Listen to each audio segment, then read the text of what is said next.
तो दोस्तों आज की वीडियो में आपको सिखाऊंगा कि आपको ITR 1 फाइल करनी है करंट असेसमेंट ईयर के लिए, यानी कि असेसमेंट ईयर 23-24 फाइनेंशियल ईयर 22-23 के लिए। क्योंकि यस, हमारे फॉर्म अवेलेबल हो गए हैं ITR 1 का, ITR 4 का। एक्सेल यूटिलिटी दोस्तों आप डाउनलोड करके ITR 1 फाइल करेंगे। कैसे करेंगे पूरा कंप्लीट आपको ऑनलाइन प्रोसेस बताने जा रहा हूं। ऑनलाइन अभी बेसिकली फॉर्म्स अवेलेबल नहीं है, यानी कि आप इनकम टैक्स के पोर्टल पे ऑनलाइन जाके फाइल नहीं कर सकते। आपको ऑफलाइन मोड से ही ITR अभी फाइल करनी पड़ेगी। आपको वेट और दोस्तों थोड़ा सा करना पड़ेगा, क्योंकि अभी जो फॉर्म है वो सिर्फ ऑफलाइन यूटिलिटी के थ्रू ही, एक्सेल यूटिलिटी के थ्रू ही आपको मैं बताने जा रहा हूं। अभी वही फॉर्म अवेलेबल है ITR 1 ITR 4 का। तो कैसे करना है दोस्तों, पूरा कंप्लीट आपको ऑनलाइन प्रोसेस बताऊंगा, स्टेप बाय स्टेप आपको सिखाऊंगा कि कैसे एक्सेल यूटिलिटी को ITR 1 में कैसे आपको भरना है, कैसे उसकी जेसन फाइल जनरेट करनी है, पूरा कंप्लीट ऑनलाइन प्रोसेस। दोस्तों वीडियो होने वाली है बहुत ज्यादा इंपॉर्टेंट, इसलिए आशा करता हूं कि वीडियो को आप पूरा देखेंगे। दोस्तों मेरी आपसे रिक्वेस्ट है कि आप वीडियोस को देखते जरूर है हमारी, लेकिन आप हमारी वीडियोस को लाइक और कमेंट नहीं करते वीडियोस पे। साथ ही आप चैनल को आपने सब्सक्राइब नहीं करा है तो जरूर कर लें। नीचे लाल बटन उसको दबाएं, बेल आइकन को प्रेस करें ताकि कोई भी वीडियो आए तो आपको मिले। दोस्तों आपके वीडियोस को लाइक करने से, कमेंट करने से और चैनल को सब्सक्राइब करने से हमें मोटिवेशन मिलता है कि हम आपके लिए कुछ ना कुछ ऐसी इंफॉर्मेटिव वीडियो जो आपको सॉल्यूशन देती हो, ऐसी वीडियोस लेके आए।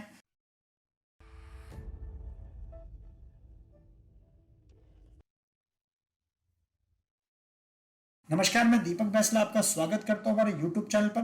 तो गाइस मैं आपको बताने जा रहा हूं कैसे आपको ITR 1 फाइल करनी है एक्सेल यूटिलिटी के थ्रू। फॉर्म जो हमारे अवेलेबल होंगे, सबसे पहले इनकम टैक्स की वेबसाइट पे जाना है, incometax.gov.in पे आपने जाना है। और यहाँ पे आपने डाउनलोड में सेक्शन में जाके दोस्तों क्या करना है, इनकम टैक्स रिटर्न ये वाला ऑप्शन सेलेक्ट करना है, असेसमेंट 23-24। और यहाँ पे आप देख सकते हैं कि ITR 1 का हमारा एक्सेल यूटिलिटी का जो यूटिलिटी है वो हमारी अवेलेबल होगी है। तो ये हमने यहाँ पे कर ली है डाउनलोड, और आपको साथ ही दिखा देता हूँ कि ITR 4 की भी यूटिलिटी यहाँ पे अवेलेबल होगी है। इसके अलावा दोस्तों अभी हमारे पास और किसी की यूटिलिटी अवेलेबल नहीं हुई है, जैसे ITR 2 की नहीं हुई है। तो हम सिर्फ आज आपको सिखाएंगे कि एक्सेल यूटिलिटी में कैसे आपको ITR फाइल करनी है। तो यहाँ पे हम इस एक्सेल यूटिलिटी को कर लेते हैं। सबसे पहले क्या, अनजिप कर लेते हैं। यह दोस्तों हमने अनजिप कर ली, यहाँ पे ये हमारी एक्सेल यूटिलिटी आ चुकी है। साथ ही मैं आपको बता दूं कि आपने लॉगिन करके आपको दिखा देता हूं कि अभी हमारे पास जो ऑनलाइन ऑप्शन है ITR फाइल करने का वो आया नहीं है। तो यहाँ पे डालना यूजर आईडी जो कि पैन नंबर होता है, देन कंटिन्यू करेंगे, इसको एनेबल करना और यहाँ पे पासवर्ड मेंशन करेंगे, करेंगे कंटिन्यू। उसका दोस्तों यहाँ पे जैसे आपको पता है जब डैशबोर्ड पे जाते हैं तो ई फाइल पे जाके income tax return file income tax return पे जाएंगे। तो जैसे ही हम इस पे जाएंगे तो यहाँ पे आपने सेलेक्ट करना है असेसमेंट 23-24। तो जैसे ही मैं 23-24 करूंगा तो ये जो ऑप्शन है ये आपके हट जाएंगे। देखिए 23-24 सेलेक्ट करा। अब यहाँ पे सेलेक्ट करना है ओरिजिनल रिटर्न आप फाइल कर रहे हैं, आपके ऊपर ऑडिट एप्लीकेबल नहीं है तो आपने नो करना है। और यहाँ पे आपने सेलेक्ट करना है ITR 1। तो जैसे इसको मैं कंटिन्यू करूंगा तो सिर्फ अभी यहाँ पे ऑप्शन दे रहा है कि आपको यहाँ पे जेसन फाइल यहाँ पे अपलोड करनी है। इसका मतलब ऑफलाइन यूटिलिटी के थ्रू ही आप ITR 1 भर सकते हैं फिलहाल अभी, और आपके पास अभी कोई ऑप्शन नहीं है एज सच। तो अब मैं आपको लेके चलता हूं अपने एक्सेल यूटिलिटी पे, हम इसको ओपन कर। तो दोस्तों पूरा आपको कंप्लीट बताने जा रहा हूं कि इस एक्सेल यूटिलिटी को कैसे भरा जाएगा, एक एक स्टेप बाय स्टेप आपको बताऊंगा। तो सबसे पहले तो हमारे पास ये सारे टैब्स इसके अंदर ओपन हो गए हैं। इनकम की डिटेल है, TDS है, TCS है, टैक्सेस अगर कुछ पे करे हैं, 80D यानी कि मेडिक्लेम आपने दे रखा है, 80G डोनेशंस आपने करी हुई है, 80GG है साइंटिफिक रिसर्च के केस में आपने डोनेशंस कर रखी है। तो ये सब ऑप्शन यहाँ पे आपको मिलेंगे। अब सबसे जो इंपॉर्टेंट पॉइंट है दोस्तों कि अब आपको एक एक इंफॉर्मेशन पंच करने की जरूरत नहीं है, क्योंकि आपका नाम, पैन नंबर, आपका आधार नंबर, आपका ईमेल आईडी, आपका एड्रेस, ये सब आपको कहां से मिलने वाला है, प्री फिल्ड डाटा से। यानी कि इसके अंदर हमारे पास दोस्तों यहाँ पे ऑप्शन देता है, अगर आप राइट साइड में जाएंगे तो यहाँ पे आपको कुछ ऑप्शन देगा। ये देखिए वैलिडेट, यानी कि जब आप इंफॉर्मेशन इसमें डाल देंगे तो उसको वैलिडेट करेंगे तो ये एरर बता देगा कुछ अगर उसमें गलती होगी तो। नेक्स्ट, आपको नेक्स्ट स्टेप पे जाना है, टैक्स कैलकुलेट करना है, जेसन इंपोर्ट करनी है या इंपोर्ट करना है प्रीफिल डाटा। तो इस केस के अंदर हम क्या करेंगे, प्रीफिल डाटा, पूरा का पूरा डाटा यहाँ पे प्रीफिल कर लेंगे, इंपोर्ट, और ऑटोमेटिकली जो हमारा सारा का सारा ये डाटा है वो सब कुछ इसके अंदर आ जाएगा। तो उसके लिए हमें क्या करना है, इनकम टैक्स की जाके दोस्तों हमें यहाँ पे हमें जाना है ई फाइल पे, इनकम टैक्स रिटर्न, और यहाँ पे डाउनलोड प्रीफिल डाटा में जाना है। यहाँ पे सेलेक्ट करना है 22-23 का और यहाँ पे डाउनलोड कर लेना है। तो ये हमारे पास फाइल डाउनलोड हो चुकी है। अब इसको इसके अंदर हमें क्या करना है, एक्सेल यूटिलिटी में इसको अपलोड कर देना है, यहां से जाके यहाँ पे इंपोर्ट प्रीफिल में जाके। तो ऑटोमेटिकली सारी की सारी इंफॉर्मेशन हमारे पास, नेम, एड्रेस, सब कुछ आ जाएगा। तो दोस्तों ये हमारे सबसे पहले जनरल इन्फॉर्मेशन होती है। जैसे आपको पता होगा कि आईटीआर 1 के अंदर नेम आपका क्या है, पेन नंबर, आपका आधार नंबर, एड्रेस, कंप्लीट इन्फॉर्मेशन आपको ही डालनी होती है, ईमेल आईडी, मोबाइल नंबर। अब जो मोस्ट इंपोर्टेंट पॉइंट आता है जिसके बारे में बात करने जा रहा हूं कि आप ऑप्शन सेलेक्ट करना है कि न्यू टैक्स रेजिम में फाइल करनी है कि ओल्ड में करनी है। बहुत लोगों को कंफ्यूजन है। जो बजट हमारा अनाउंस हुआ था बेसिकली, उसमें जो स्लैब रेट बताए गए थे न्यू टैक्स रेजिम वाले की 7 लाख तक हमारी छूट मिल गई है दोस्तों, वो अगले साल के लिए मिली है। फाइनेंशियल ईयर 23-24, असेसमेंट ईयर 24-25 के लिए वो 7 लाख वाली लिमिट यहाँ पे जो हमारी एप्लीकेबल है। लेकिन पिछले साल के लिए यानी कि असेसमेंट ईयर 23-24, फाइनेंशियल ईयर 22-23 के लिए सिर्फ 5 लाख तक ही हमारी इनकम पे कोई टैक्स नहीं है। बेसिकली टैक्स तो है लेकिन उसकी हमारे पास रिबेट मिल जाती है, गवर्नमेंट ने उसकी छूट दे रखी है। तो यहाँ पे आपने ऑप्शन सेलेक्ट करना है अपने हिसाब से कि आप न्यू में करना चाहते हैं, ओल्ड में करना चाहते हैं। अब जो मोस्ट इंपोर्टेंट पॉइंट है कि आप अपनी आईटीआर फाइल कर रहे हैं 7th प्रोविजन में, यानी कि वैसे आपको रिक्वायरमेंट नहीं है लेकिन 7th प्रोविजन जो कहती है सेक्शन 131 की, उसमें फाइल कर रहे हैं। उसमें क्या ऑप्शन होते हैं, आपने फॉरेन ट्रेवल पे बाहर घूमने में, यानी कि आप बैंकॉक चले गए घूमने, 2 लाख से ज्यादा खर्चा कर दिया तो आपके लिए आईटीआर फाइल करनी पड़ेगी। इलेक्ट्रिसिटी के बिल की आप पेमेंट कर रहे हैं 1 लाख से ज्यादा की 1 साल में, तो आईटीआर फाइल करनी पड़ेगी। टीडीएस आपका कट रहा है, टीसीएस आपका कट रहा है 25,000 के बराबर उससे ज्यादा का, तो आपको आईटीआर फाइल करनी पड़ेगी। आपके सेविंग अकाउंट में 1 में या 10 में 50 लाख के बराबर उससे ज्यादा का डिपॉजिट हो गया, चाहे ऑनलाइन हो चाहे कैश हो, सब मिला के डिपॉजिट हुआ, तो आपको आईटीआर फाइल करनी। तो ये आपके 7th प्रोविजन में सारे ऑप्शन आते हैं। तो अब हम आगे चलते हैं। अब दोस्तों एक रिक्वेस्ट मैं चाहूंगा कि अगर आपके ऊपर फॉर्म 16 एप्लीकेबल है तो आप प्लीज फॉर्म 16 का पहले वेट करें, उसके बाद आप जो है फॉर्म 16 के अकॉर्डिंगली ही अपनी आईटीआर भरें। अगर आपके एम्प्लॉयर आपका टीडीएस काट रहा है, फॉर्म 16 आपको देगा, तो पहले उसका वेट करें, उसके बाद अपनी आईटीआर को फाइल करें। अब दोस्तों नेक्स्ट स्टेप आता है कि यहाँ पे हमारा सैलरी इन्फॉर्मेशन, यहाँ पे जैसे आपको डालनी है सैलरी की यहाँ पे इन्फॉर्मेशन में कितनी सैलरी आपकी, तो आप अकॉर्डिंगली अपने हिसाब से यहाँ पे सैलरी आप डाल सकते हैं। ठीक है जी। उसके बाद नेक्स्ट स्टेप आपको यहाँ पे कुछ, अगर आपके प्रोविजन एप्लीकेबल है तो आप डाल सकते हैं। इसके अलावा अगर आपका कोई अलाउंसेस वगैरह है जो सेक्शन 10 में एग्जाम्प्ट है तो यहाँ पे आप मेंशन कर सकते हैं। उसके बाद मैं बात करूंगा स्टैंडर्ड डिडक्शन। जैसे आपको पता है कि हमारे 50,000 की जो स्टैंडर्ड डिडक्शन है वो मिलती है हम लोगों को। ये हमारी जो इनकम यहाँ पे तो दोस्तों आएगी वो आएगी हमारी सैलरी में कितनी हमारी इनकम टैक्सेबल है। उसके बाद आईटीआर 1 में जैसे आप हाउस प्रॉपर्टी की इनकम भी, आपको रेंटल इनकम आ रही है तो आप वो भी मेंशन कर सकते हैं।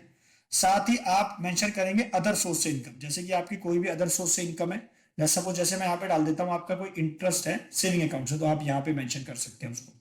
साथ ही अगर आपकी कोई भी इंटरेस्ट इनकम है आपके एफडी से, आपके पोस्ट ऑफिस से, या आपका कोई इनकम टैक्स रिफंड मिला था उस पर आपको इंटरेस्ट मिला था तो वो भी डाल सकते हैं। या आपका कोई इंटरेस्ट एक्रू हुआ है पीएफ कंट्रीब्यूशन में तो वो भी मेंशन कर सकते हैं। तो दोस्तों ये सब इंफॉर्मेशन यहाँ पे आपकी आएगी। उसके बाद आपने यहाँ पे डालना है क्या, अगर आपका कोई डिविडेंड इनकम है तो वो भी आपने यहाँ पे मेंशन करनी है, डिविडेंड आपको मिला है, डिविडेंड इनकम भी आपकी केस में आईटीआर 1 में आती है। अब जो इंपोर्टेंट पॉइंट है आपकी डिडक्शंस का, यानी कि आपकी चैप्टर 6 से की डिडक्शन है, 80C की आपको डिडक्शंस क्लेम करनी है, एलआईसी है, पेंशन फंड है, एनपीएस है, टीसीसीडी1 की आपका खर्चा कर रखा है तो वो डाल सकते हैं। 80D के लिए हमने यहाँ पे दोस्तों क्या कर रखा है, स्पेसिफिक यहाँ पे 80D का शेड्यूल दे रखा है, देखो ये रहा शेड्यूल, तो आपने शेड्यूल में इंफॉर्मेशन डालनी है, फिर वो ऑटोमेटिकली आपका यहाँ पे आ जाएगा। ऐसे ही 80G के लिए शेड्यूल दे रखा है, 80GGA के लिए शेड्यूल दे रखा है, यानी कि आपको डोनेशन कर रहे हैं साइंटिफिक रिसर्च में तो वो आ जाएगा। 80G आपने कुछ डोनेशंस करी है ट्रस्ट वगैरह को तो वो यहाँ पे आ जाएगी, तो ऑटोमेटिकली वो आपकी यहाँ पे अपने आप आ जाएगी जब आप वहाँ शेड्यूल्स में मेंशन करोगे। कोई भी आपकी किसी भी तरह की यहाँ पे अगर डोनेशंस वगैरह जो आप लेना चाहते हो वो आप यहाँ पे डाल सकते हो। इसके अलावा कोई आपकी एग्जाम्प्ट इनकम है, जैसे रिपोर्टिंग पर्पज जैसे हमारी एग्रीकल्चर की जो इनकम होती है 5,000 तक एग्जाम्प्ट होती है तो आप वो भी मेंशन कर सकते हो। फिर अकॉर्डिंगली यहाँ पे आपको दोस्तों यहाँ पे क्या गिरा जाएगा, टैक्स निकाला जाएगा। तो इसके लिए मैं क्या करूंगा, सबसे पहले हम आएंगे राइट साइड में, तो आप वैलिडेट करेंगे जो इन्फॉर्मेशन आपने डाली है, अगर उसमें कुछ एरर आता है तो उसको आप करेक्ट करेंगे। नेक्स्ट करने के लिए आपको नए टैब पे लेके जाएगा, टैक्स आपका कैलकुलेट हो जाएगा। जैसे मैंने बताया 5 लाख तक इनकम है तो उस पर आपका टैक्स निकलेगा, लेकिन वो टैक्स आपको भरना नहीं है क्योंकि वो आपका टैक्स छूट मिल जाएगी, आपको उस पर एग्जम्पशन मिल जाएगी, आपको उसको एग्जम्प्ट हो जाएगा टैक्स 87 की रिबेट में। और जैसे प्रीफिल डाटा का मैंने ऑप्शन आपको बता ही दिया है, जनरेट जेसन, आप जेसन क्रिएट कर सकते हैं, वो मैं आपको आखिरी में बताऊंगा। उसके बाद आपका दोस्तों आता है यहाँ पे, अगर आपका टीडीएस कुछ भी कटा है, आपके एम्प्लॉयर ने काटा है, फॉर्म 16 के बेसिस पे डाल सकते हो, सैलरी वाला जो होता है।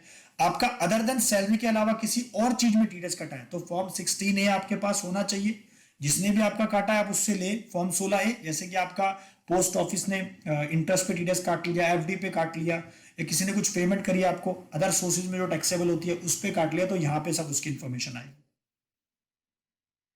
और दोस्तों उसके बाद आपका आता है टीसीएस। अगर आपका कोई टीसीएस वगैरह काटा गया है, टीसीएस आपके पैन पे जमा हो, जैसे कि आपने कोई गाड़ी खरीदी जिसकी कीमत जो है 10 लाख से ज्यादा की है, तो उस केस में जो गाड़ी वाली जो डीलर होते हैं वो टीसीएस काट के आपके पैन पे जमा कराते हैं, तो वो वाला ऑप्शन यहाँ पे आता है। इसके अलावा अगर आपने कोई टैक्सीज वगैरह पे करे हैं तो सब इन्फॉर्मेशन यहाँ पे आपकी ऑटोमेटिकली ले लेगा जब इसको वैलिडेट करेंगे आप। और साथ ही आपको बैंक अकाउंट जरूर अपने यहाँ पे मेंशन करने हैं, और साथ में सेलेक्ट करना है रिफंड के लिए आपका कौन सा बैंक अकाउंट यहाँ पे सेलेक्ट करना है। एक्स्ट्रा अगर आपके पास दो से ज्यादा बैंक अकाउंट है तो आप ऐड भी कर सकते हैं, लेकिन मिनिमम आपको एक करना है। उसके बाद दोस्तों यहाँ पे आपको वेरीफाई करना है अपना नाम डाल के, अपने फादर का नाम डाल के, और अकॉर्डिंगली अपना प्लेस और डेट यहाँ पे मेंशन आपकी मिल जाएगी, आपको यहाँ पे मेंशन करनी पड़ेगी। जैसे मैंने इसके बारे में बता दिया 80D 80G और 80GJ का आपको सेपरेट शेड्यूल दे रखे हैं, ऑटोमेटिकली आपकी इनकम डिटेल के अंदर वो आ जाएंगे। दोस्तों ये सब काम करने के बाद आपको करना है जनरेट जेसन फाइल। तो जैसे आप जेसन फाइल जनरेट कर देंगे, वैलिडेट करने के बाद एक एक टैब को वैलिडेट करना है, नेक्स्ट करके कैलकुलेट टैक्स करना है, देखना है कि भाई मेरा 5 लाख से नीचे की इनकम आ रही है तो उस पर कोई टैक्स लगेगा नहीं, ऑब्वियस सी बात है। आपकी जो ITR 1 के अंदर जैसे मैंने बताया सैलरी की इनकम है, हाउस प्रॉपर्टी रेंटल इनकम कुछ आ रही है, अदर सोर्सेज से आपका कुछ इंटरेस्ट वगैरह की इनकम आ रही है, डिविडेंड इनकम है, तो आप यहाँ डाल सकते हैं। उसके बाद जेसन फाइल आपको दोस्तों क्रिएट करनी है, और क्रिएट करने के बाद उसके बाद आपने क्या करना है, लास्ट स्टेप जो कि मैंने बताया था कि आपको क्या करना है, लॉगिन करके इनकम टैक्स रिटर्न में जाके file income tax return select करना है, करंट असेसमेंट ईयर सेलेक्ट करना है, ओरिजिनल रिटर्न नो सेलेक्ट करना है, और यहाँ पे ITR 1, और इसके बाद करेंगे कंटिन्यू। तो जैसे आप कंटिन्यू करेंगे दोस्तों, यहाँ पे आपको उस जेसन फाइल को जो आपने जनरेट करी है उसको यहाँ पे अपलोड कर देना। अपलोड करने के बाद ये वाला जो ऑप्शन है प्रोसीड टू वेरिफिकेशन का वो इनेबल हो जाएगा। और जैसे मैंने बाकी वीडियोस में बताया हुआ है कि आपको ई वेरीफाई करना होगा रिटर्न को, आप उसको ई वेरीफाई इमीडिएटली जरूर कर दें। आधार से OTP के थ्रू आप कर सकते हो, बैंक के थ्रू भी कर सकते हो। जैसे उसको आप वेरीफाई करेंगे तो आपकी रिटर्न लास्ट टाइम आपको पूछेगा सबमिट करेंगे दोस्तों, आप उसको सबमिट कर सकते हैं, यानी कि आपकी रिटर्न हो जाएगी यहाँ पे फाइल। दोस्तों इस वीडियो के अंदर मैंने आपको बताया कि कैसे आप एक्सेल यूटिलिटी डाउनलोड करके ITR 1 अगर आपकी सैलरी की इनकम है, करंट असेसमेंट के लिए 23-24 फाइनेंशियल 22-23, तो कैसे उसको आप फाइल कर सकते हैं ऑफलाइन मोड में। तो आशा करता हूं वीडियो आपको पसंद नहीं होगी। आपसे दोस्तों पहले भी रिक्वेस्ट मैंने की है कि वीडियोस को लाइक जरूर करें, कमेंट करें हमारी वीडियोस के ऊपर, और चैनल को सब्सक्राइब जरूर करें। लाल बटन है उसको दबा दें ताकि कोई भी वीडियो आए तो आपको टाइम से मिलते रहे।